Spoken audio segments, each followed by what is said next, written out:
मेरे प्यारे विद्यार्थियों नमस्कार। मैं रोशन कुमार आज के इस वीडियो लेक्चर में क्लास 10th के फर्स्ट चैप्टर वास्तविक संख्या के बारे में अध्ययन करेंगे। क्लास 9th में आप वास्तविक संख्या के बारे में बहुत जानकारी प्राप्त कर लिए होंगे। यहाँ पर वास्तविक संख्या से रिलेटेड कुछ छोटे छोटे टॉपिक को देखेंगे। चलिए सबसे पहले देख लेते हैं वास्तविक संख्या क्या होता है।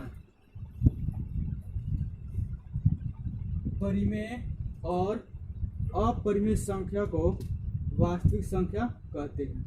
इसे r से सूचित किया जाता है। r बराबर √2 0 4/5 √3 ये सब क्या है? वास्तविक संख्या। अब देखिए वास्तविक संख्या दो प्रकार की होती है। पहला क्या है? रेशनल नंबर और दूसरा क्या है? इनरेशनल नंबर।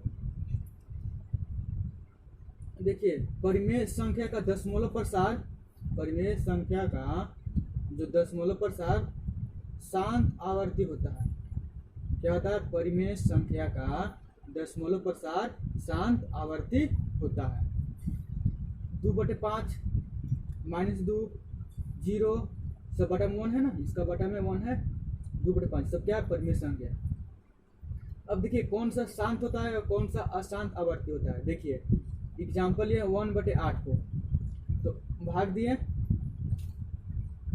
1, 8 में भागा 1, 0 दशमलव बैठाए तो यहाँ 0 उतरा, 1 लगा 8, घट के 2 आया, फिर भागने लगे 0, फिर 2 लगा 16, फिर कट गया, फिर घट कितना 4, फिर 8 बचे 40। ये क्या होगा? कट गया ना, पूरा कट गया तो क्या कहलाएगा? शांत कहलाएगा। अब देखिए अशांत के देख लीजिए 1/7 तो 7 भागा 1, 0 दशमलव बैठाएं, फिर यहाँ पर 0 दिए, 1 से लगाएं 7, घट गया 3, फिर भागने लगे 0, फिर 4 में लगाएं 28, ये कट गया, फिर घट गया 2, फिर 2 से लगाएं 7 दूना के 14, कट गया घट गया 6, फिर 8 से लगाएं 8 से 56, कट गया, फिर घट कितना है 4, फिर 5 से लगाएं 7 बचे 35, कट गया, फिर घट कितना है 5, फिर कितना हो गया 50, फिर 7 लगाएं 7 से 49। देखिए 1 आ गया, फिर आप लगाएगा, फिर x लगाइएगा, फिर 4 से लगाएगा, फिर 2 से लगाइएगा, यानी कि ये जो है अंक दोहराएगा, केवल अंक दोहराएगा।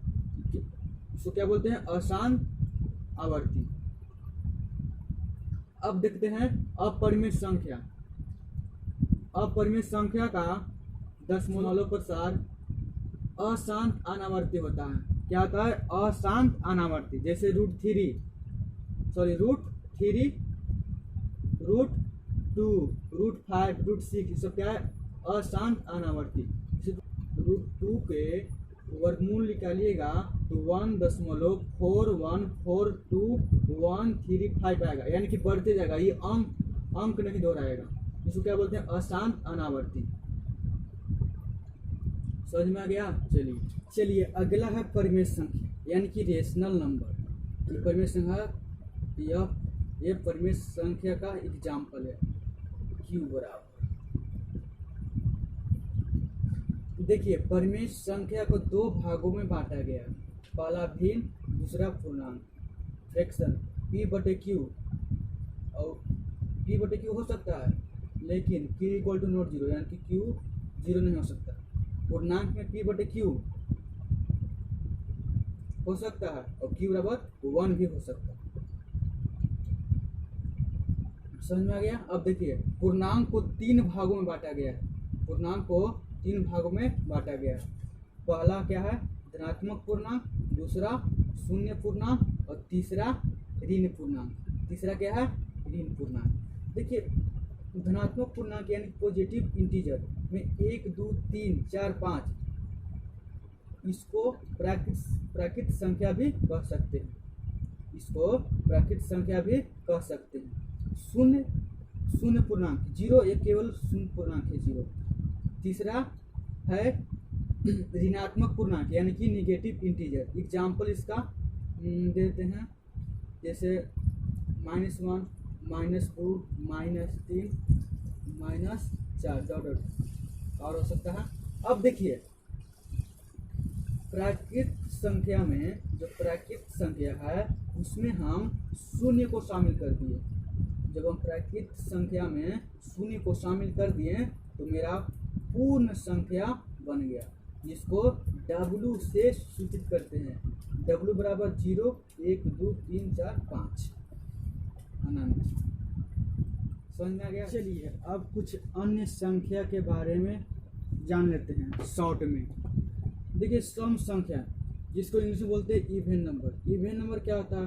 वैसी संख्या जो 2 से विभाज्य हो, इसे क्या बोलते हैं? सम संख्या। जैसे +-2 भी हो सकता है, +-4 भी हो सकता है, +-6 भी होता है, हो सकता है, +-8 भी हो सकता है, और भी हो सकता है। विषम संख्या, जिसको इंग्लिश में बोलते हैं ओड नंबर। विषम संख्या क्या होता है? वैसी संख्या जो 2 से विभाज्य न हो, उसे विषम संख्या कहते हैं। जैसे +-1 2 से विभाज्य नहीं होगा, +-3, +-5, +-7 इत्यादि। अब चलते हैं अभाज्य संख्या यानी कि प्राइम नंबर। प्राइम नंबर क्या होता है? वैसी संख्या जो 1 एवं स्वयं से कटे। वैसी संख्या जो 1 एवं स्वयं से कटे। एग्जाम्पल 2, 3, 5, 7, 11 1 एवं स्वयं से कटेगा। अगला है यौगिक संख्या या भाज्य संख्या, जिसको बोलते हैं कंपोजिट नंबर। देखिए क्या होता है? वैसी संख्या जो स्वयं से या एक के अलावे और किसी भी संख्या से कटे। वैसी संख्या जो स्वयं से या एक के अलावा और किसी भी संख्या से कटे, उसे यौगिक नंबर कहते हैं। जैसे 4, 6, 8, 12, 16 हो गया। अगला है सभाज्य संख्या, जिसको इंग्लिश में बोलते हैं को प्राइम नंबर। ऐसी दो संख्या जिसका HCF यानी कि महत्तम समापवर्तक 1 हो, उसे असभाज्य संख्या कहते हैं, को प्राइम नंबर कहते हैं। एग्जाम्पल 4 और 1 को HCF आप निकालिएगा तो इसका HCF 1 होगा, इसको ही बोलते हैं को प्राइम नंबर। जिसको इंग्लिश में बोलते हैं लेमा। पहला है परिमेयिका, जिसको इंग्लिश में बोलते हैं लेमा। देखिए लेमा क्या होता है? लेमा एक सिद्ध किया हुआ कथन है। लेमा एक सिद्ध किया हुआ कथन होता है और इसे अन्य कथनों को सिद्ध करने में प्रयोग करते हैं। अब आते हैं यूक्लिड विभाजन परिमेयिका क्या होता है? यूक्लिड विभाजन परिमेयिका क्या होता है? Euclid's division lemma. अब देखिए दो धनात्मक पूर्णांक a और b दिए रहने पर, दो धनात्मक पूर्णांक a और b दिए रहने पर ऐसी अद्वितीय पूर्ण संख्याएं a और r विद्यमान है कि a बराबर bq प्लस r, जहां 0 r से बड़ा या बराबर लेकिन b से छोटा है, b से छोटा हो। अब इस स्टेप का मतलब समझते हैं, जो इतना इसका मतलब समझते हैं। आप पढ़े होंगे विभाजन प्रमेय। देखिए विभाजन प्रमेय ही है एक प्रकार के। देखिए ये देखिए विभाजन प्रमेय, इसको बोलते हैं भाज्य, इसको बोलते हैं भागफल, इसको बोलते हैं भाजक, इसको बोलते हैं भाजक। ये हो गया a, ये हो गया b, ये हो गया q, और यहाँ जो शेष आएगा वो हो गया शेष r।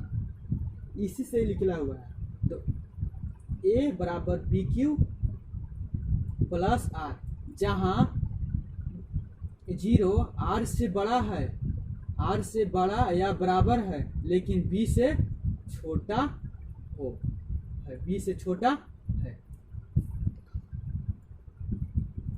एग्जाम्पल के माध्यम से समझते हैं। एग्जाम्पल जैसे 2/23 है तो 1 से लगाए 2 बार में कट गया, फिर 3 उतरा, फिर 1 बार में लगाए 2 1। देखिए ए कितना है 23 बराबर बी कितना है 2 और क्यू कितना है 11 प्लस आर कितना है 1। अब देखिए इससे क्या निष्कर्ष निकलता है। अब देखिए इससे क्या निष्कर्ष निकलता है। देखिए जैसे भाज्य बराबर भाजक भाज्य बराबर भाजक गुने भागफल प्लस शेष।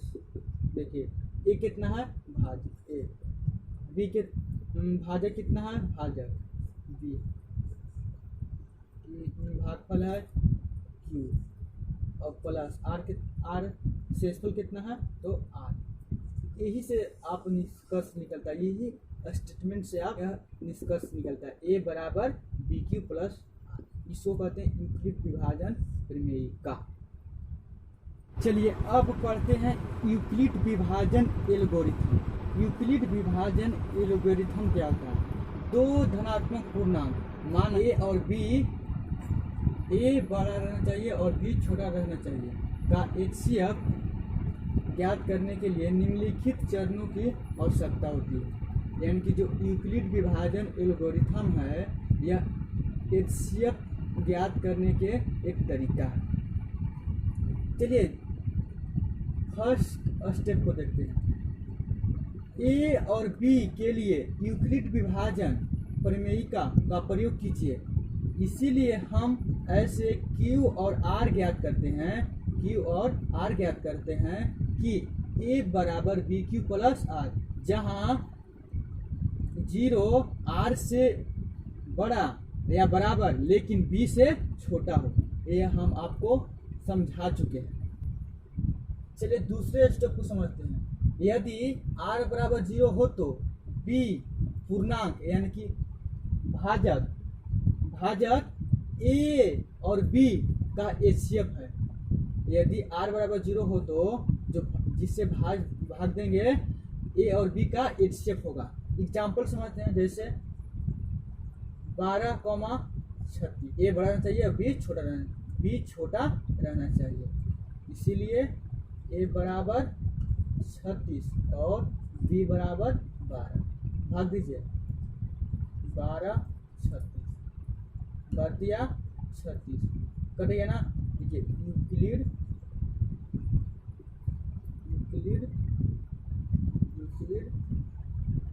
विभाजन प्रमेयिका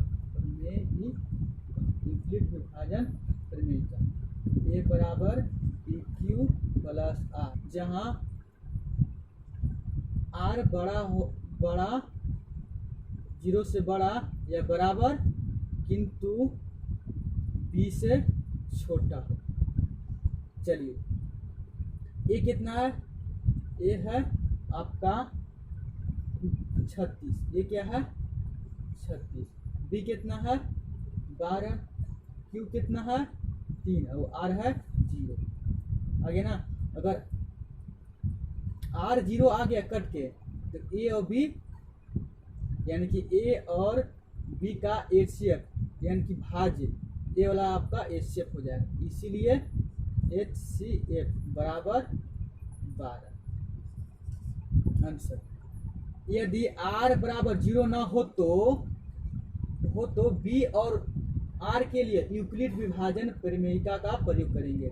यदि यहाँ पर 0 ना हो, नहीं आया तो हम B और R के लिए यूक्लिड विभाजन प्रमेयिका का प्रयोग करेंगे। स्टेप 3 देखते हैं। इस प्रक्रिया को जब तक जारी रखेंगे जब तक शेषफल 0 न हो जाए। इस स्थिति में प्राप्त भाजक ही HCF कहलाता है। स्टेप 3 को क्वेश्चन के माध्यम से समझते हैं। क्वेश्चन का रखा 135 और 225 का एचसीएफ यूक्लिड विभाजन एल्गोरिथम का प्रयोग करके ज्ञात कीजिए। तो देखिए हम कहते हैं कि ए बड़ा रहना चाहिए, ए बड़ा रहना चाहिए और बी छोटा रहना चाहिए, इसीलिए ए बराबर 225 और बी बराबर 135। चलिए ज्ञात करते हैं एचसीएफ। तो 135 भागा 225 एक और लगेगा 135 घटाइए 0, इसमें 9 2 में से 3 हो जाएगा, 5 देगा 12, 12 में से 3 का तो 9 कट गया। यहाँ पे लिखेगा यूक्लिड विभाजन प्रमेय का से, तो ए बराबर बी की प्लस आर। तो ए कितना है 225, बी कितना है 135, सी कितना है 1, अब आर कितना है 90। यहाँ पर लिख देगा ये। देखिए आर 0 ना हुआ, आर नॉट इक्वल टू 0। जब तक 0 ना तब तक जारी रखिए। अब चलते हैं 90 भागा 135, अब शेषफल भागा बी डन लगेगा 1 बार में 90, 5 4। चलिए यूक्लिड विभाजन प्रमेयिका से, तो ए बराबर बी की प्लस आर, जहाँ आर 0 से बड़ा या बराबर हो लेकिन बी से छोटा। तो 101 कितना 135 बराबर बी कितना है 90, सी कितना है 1, अब आर कितना है 45, इसलिए आर नॉट इक्वल टू 0, यानी कि 0 भी नहीं हुआ है। अभी चल करेंगे इससे भी कहते ना, तो 45 भागा 90, 45 गुना के 90। चलिए कट गया ना। यूक्लिड विभाजन प्रमेयिका ए बराबर बी की प्लस आर, जहाँ 0 आर से बड़ा या बराबर हो लेकिन बी से छोटा हो। तो ए कितना है, ए है 90, बी कितना है 45, क्यू कितना है 2 और आर कितना है 0। आ गया ना, इस आर बराबर 0 आगे, जब 0 आ गया तो एच से भी ना हो जाएगा, इसीलिए एच सी ए बराबर 45। ये आपका आंसर होगा। चलिए समझ में आ गया होगा। चलिए thanks for watching the video.